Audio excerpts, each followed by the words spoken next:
Okay, we got everything? Okay, I have one backpack on. You want to, Carry. I carry that. You want to sling this, or I can sling this? You have two. Here. I have, okay. Why don't you undo Okay. one more layer? I'll take two. Okay. And you can sling this. That's fine. I'll take the two, the backpack and then the... And I'll take this. There we go. There we go. Now we got it.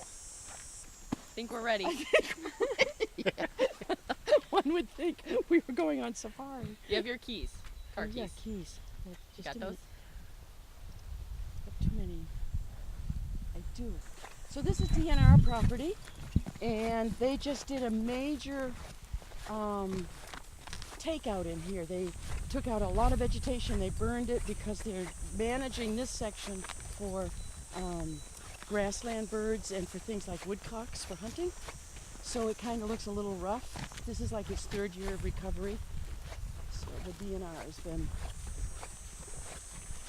Because one of the problems with habitat for things like woodcocks is, of course, it grows back to forest, which is not what woodcocks want. So they opened this up. The Ridges Sanctuary has quite a bit of what we now call citizen science. Back then it was mostly just, we can do this program, let's help out the DNR gather data, which is what it is. So they had a training session. I decided it might be fun. It looked like fun, so I invited Ida. I was always down for an adventure, so. It was a great opportunity, at least once a month for 6 months, for us just to get out and do this. We had a lot of adventures. Once we got our tasks done, we'd explore the stream. Yeah. And, just do different things. Look at critters, frogs, as always, frogs and birds and plants. So we just jumped in, and it worked out that we've been able to do it every summer. Now she's off to school, so this will be her last time this summer. Ah. Until next year. But then I'll be back again next summer, so. I'm out a lot. I lead a lot of hikes at various nature places around. Primarily we're volunteering at the Ridges Sanctuary. I'm helping them with, there's some orchid restoration projects going on, and I help with that. I frog monitor, water monitor. Yeah. I enjoy it. It's not my background. I was an academic librarian. We moved here from Baraboo, my husband and I, about 11 years ago to be close to my son and his family, which includes Ida. I just find it interesting, and it's frequently helpful to organizations. Even something like birding, you can now enter into eBird.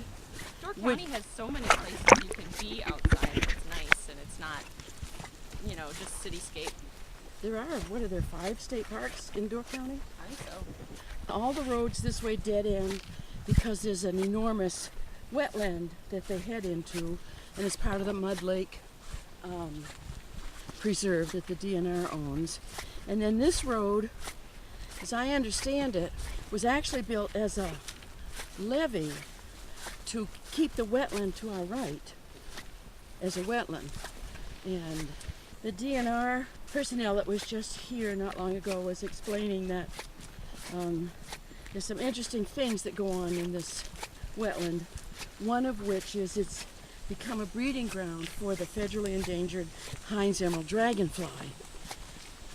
So what that means is that generally the DNR would be interested in making this culvert better, more accessible for fish going upstream. They would dig it out and put it more down into the bed so that it's not an impediment to fish going upstream. But if they start to mess with this or lower this wetland here, it will affect the breeding habitat for the Hines emerald dragonfly, and that's of more import than the fish, because northern Door County is a hot spot on the whole planet for the Hines emerald dragonfly. So they're very careful about what they do if they find out there's a breeding spot. So Ridges has some breeding spots, the Door County Land Trust, the DNR, Nature Conservancy. Here, all in the northern Door, we have places where it's breeding. So it's very important. We have ebony jewel wings here we see every year this time of year.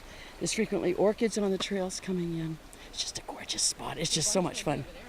What? Do you remember those lady slippers that were over there? Yes. And you know, this time I may take that down, or I might wait till August. It's so ratty. We used, there's a patch of showy lady slippers up here that we have used in the past for research at the ridges with permission from DNR, because this is DNR property. But that time has come and gone. It might be time to take the cage down. And we have to cage things because there's nothing more that deer love to eat than orchid blooms. So if you want a capsule, a seed capsule, you have to protect the bloom, especially if you're doing research with that particular plant. So here we are. So we're going to open up our stuff. We want to do the whole thing down there. I think we're going to do the whole thing down this way.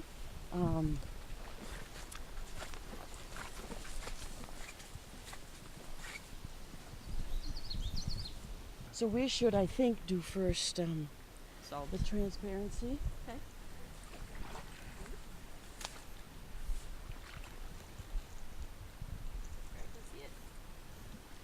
So basically we're checking the water clarity, and you have to try to look and you can see the design on the bottom, the black and white design. Disc. So if you can see it really clearly, it's 100%. And every time And that means it's greater than 120 centimeters. Right. Ready? Ready. Insert the probe. Continuously stir. All right, so we're measuring the dissolved oxygen. So this meter, you stick the probe in the water, you kind of swirl it around, and it measures the dissolved oxygen for you. And the temperature.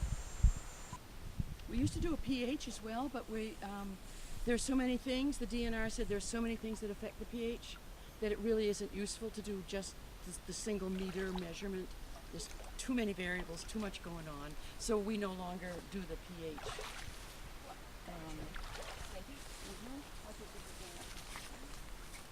And we did phosphorus one year, but the Ridges didn't get a second grant to do it, and we find that we don't have a lot of phosphorus problems here in Northern Door, so other places needed the grant more than we did, but we did that. So we just stick with dissolved oxygen. Dissolved oxygen and some temperatures, and then we will be doing some stream flow. That's fun, and we'll have to measure the depth of the stream. All right, so let's see if we have an air temperature. It's right behind you. You want me to turn this off or leave it on? You should be able to turn it off. Okay. The same as the water. And so we've been doing this a long time. Ida was 8-ish, 9-ish. Yeah, it was late elementary school. Right, and she very quickly has always done the calibration, has always done the chemistry. I'm the driver.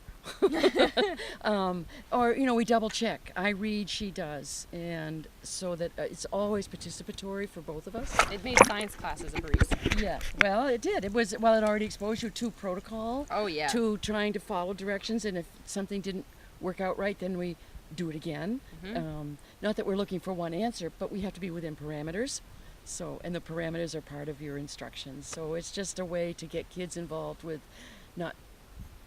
it just truly thinking about what they're doing, that there is a method to the scientific method, and it's data collecting for a larger entity such as the DNR. You're making an impact. Yeah, you are. And you can do it so easily as a family. So that's what's nice. And then as she got bigger, and we used to bring the dog. We'd still bring the dog. We chose not to today. But the dog has to wait to muddy the stream until we're finished with our tasks. Then the dog can go swimming. Or you get old enough and, suddenly a boyfriend pops up. So you drag the boyfriend along too. So we're all out in the woods having a great time. It is. It's a great time to get to know each other without it being, and it's not instructive from adult to child because you're all learning together. I think that's really special too, because we just had to learn it together. Yeah. And then you were able to teach Hunter. So again, it's all, you start out at the same place and just have a good time instead of treating it like school or a class. Yeah. You're all learning together. It makes it more fun. It does. And then of course the critters, the biotic index is just way cool. And you got your charts out, and you've got ice cube trays, and yeah. I think that's what's special about it, is it's something anybody can do. And that's why I was excited, because I think, working at the Ridges, we do a lot of citizen science, but we try to engage a lot of families as well to get that done. Well, and if you're looking, I don't know if I'm going to career in any of this stuff, it's a great stepping stone to possibly get started. Then you have some knowledge under you, and you can then go from there. Right, and you are interested in the biological sciences, at least at the moment. So Who knows? Who knows where this might take her? So, And we've been at it a long time, so it's been a great opportunity other Great than experience. it has to be together and do something, and we look Mm-hmm. at things, we look at plants, because I like plants. So it's just fun. But bugs, birds. And I just can't recommend it enough as a family activity. I really don't. Yeah. For me, I think working with Ida, where she was first able to do a lot of the identification of some of the critters herself. She got to the point where she looked at it and it would say, "Oh, that's a scud," and then we'd have to get over here to try to figure out what something else was, because we had already moved beyond some of the simple ones. And I remember thinking, this is great. This is great, because look at what we're learning. Yeah. And Well, and you never really think about what's in a stream. You just, go swimming in the water, or you stick your feet in, and it's like, oh, well, there's a lot of stuff going on in here that you didn't really know before. And you may or may not want your toes in. That's right. Yes. Our favorites are the caddisflies. yeah. The caddisfly larvae, because they build their own houses. They're funny little critters that build their own house depending on what substrate they're in. One. And here they might have small sand grains, and they build a hollow house that they live in, and then they come out and they drag themselves around. If there's reeds, they get inside the reed, or stones, small stones. They build their own house, or pine cones. We call the one a pine cone caddisfly larva, because it's all little sticky branches, and it looks like a little bristly pine cone. You got any? We've got something. Oh, God, that's a big one. Got some scuds. What's that thing? I don't know. You see it coming around? It's huge. It's kind of like an earwig. Oh, maybe it's one of. Oh, that. see it? You know what that is? That's a. Oh, I dropped him. I don't want to crush him. Here. You see him? Right there. That one flopping around. I have. That guy. That's a scud, but this one. Is that what we were looking for last time? Could be. I'd have to get the No, chart out. It to doesn't have a know. tail. No tail. Oh. So maybe it's at one of the dragonfly ones. Maybe. Got a crayfish. Just a little baby one. Where'd he go? It's right here. Come on, little guy. Oh, he's backing up. Just gonna... There he is. You got him? Little baby guy.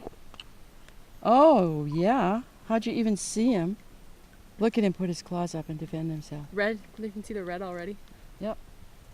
Native crayfish. See, that kind of That crayfish was cool. I've never seen him that small. I think that's a wiggler. Where? Right here on this Oh. grass. Or no, maybe not. What it wants to do is hang down from the surface and breathe. A wiggler is a mosquito. Oh, look at its tail. If it is a wiggler, they hang from the top of the water and breathe that way and wiggle, which is why they're called wigglers. Yeah, I don't see any caddisfly little things. Mm. Let's try one more. Okay, One more try one scoopful. I can get the bucket.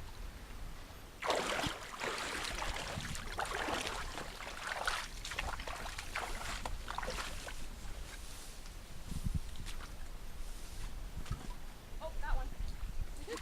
Yeah, it's a big one. Oh, cool. He's got his stuff made out of wood chips and grass. It's the one on the side. See how he makes his own? I think that's a Dobson. That thing's huge. That's a great big one. Yes. Let's set it down. That's a get the fish Dobson out. fly larva. Oh, come on. That big one. It's a huge predator. Oh my gosh, that's the biggest thing I've ever seen. That's come out of a stream. Yeah. Yep, that's a Dobson fly, I'm pretty sure. I'll look at it again, but I think that's what gets big. Or it could be the dragonfly. Let's see. It's this, yeah, dragonfly larva is what it looks like. Is it? He's huge though. Whew. Okay, so Yeah, he's got that body and the 3 legs. But this thing doesn't have pinchers. That one thing looks like it has pinchers. and you said you got a caddisfly. Here, I'll So pick he him doesn't up. have this. So the closest, what's his abdomen? Oh, look at there's the caddisfly coming out of his We just have a grand old time out, out of his reed. See it? So he just hauls his house around with him. And these guys will feed all winter if the water's open. But Stuff yes, and so he'll come out. Sometimes they actually come out of their little house. And with kids, now see, this is just fun. So you get all your tasks done because this really disturbs the stream bed. So this is what Yeah. you do last. Generally speaking, kids will do it a long, long time. So you get through your tasks. We were out here for forever when I was young. Uh huh. Yeah, it was great. And I remember we brought your other grandma once too. Yep. And she had a good time doing it. Shall we let him go? Why don't you let him go where we're not stepping? Sure. You ready? I don't do it so much because it's important. I personally love doing it. I love being with Ida. So there's a lot of personal enjoyment. I think in the long run, science is based on data, and we don't have enough people that are professionally trained for data. So the volunteers are critical. It's a great way to contribute to a database, and so you have long-term studies. We don't know where climate change is taking us, whether this is important for that. I think it's just generally important for the health of the Wisconsin streams. And it's a long-term project. We've been at it a decade. I would hope another decade. I would hope to pass this particular stream on to someone else. I can't do it anymore, but I think it's not, I think it's many things, is what I think it is. I think, first of all, it's personal enjoyment. It's just great to be out. Every year I look forward to those ebony jewel wings. Every year. And every year they're just as beautiful as they were the year before. Isn't it great? You always have them land on your hat, or every time we're out here, just one time. Uh-huh. And every year we look for those caddisflies, and it's just, yeah. So I think it's cumulative. It becomes not like a tradition. It just becomes part of how we enjoy each other's company. But I do think the collection of data into a scientific database so it can be analyzed, it's critical for an understanding of Wisconsin streams. Well, and when I was growing up, with you, I was able to come out here and find those really weird looking bugs. I didn't just have to watch the alien movies. I got to come out here and see them. And, who knows? That could take me on a career path. That could take me just so many places in life that I couldn't have gone before if I hadn't come out here and seen it and explored it and discovered it. So I think stream monitoring's been fun to do with you too, and it's just fun. It's a good way to get outside and, in the summer when you're really busy, to stay connected with grandma and just. And you learn connections. Mm-hmm. One of the things that sometimes I think we miss, because say we like owls or we like orchids or we like certain things, you forget that things are connected. Yeah. And here, when you're collecting data or information, it's about the connections. It will then be about the macroinvertebrates. Macroinvertebrates are important to fish, to crayfish, to other things that eat them, turtles. So all of that's important. So if you like birds, you got to like insects. It's a way to learn about that connectedness. People call it the web of life. You can call it whatever you like, but it's a great way to slowly and subtly learn that things are connected without it being a lesson. Well, I think all our years of data, when I'm, possibly even your age, I can look back and say, yeah, I did that. I collected all that data. I made an impact. Mm-hmm. It's a good feeling. You're contributing to something. Exactly. So it's just been great fun. I'm going to miss you too. I'll be back. Don't worry. I'll be back.